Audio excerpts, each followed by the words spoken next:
सखी सपने में एक अनोखी बात हो गई। सखी सपने में एक अनोखी बात हो गई। सखी सपने में एक अनोखी बात हो गई। सावरे से सावरे से सावरे से मेरी मुलाकात हो गई।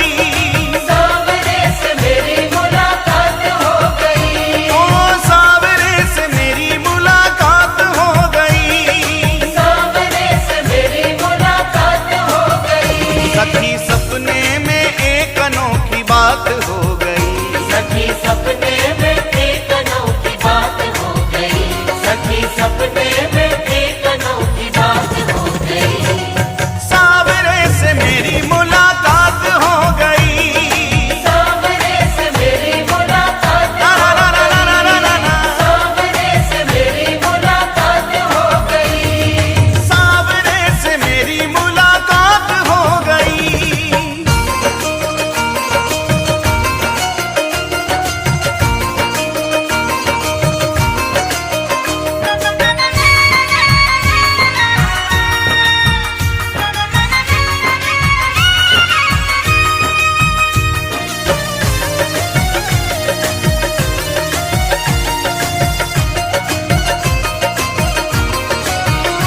मैं तो गहरी नींद में सोए रही थी। मैं तो गहरी नींद में सोए रही थी। उस प्यारे के सपनों में खोए रही थी।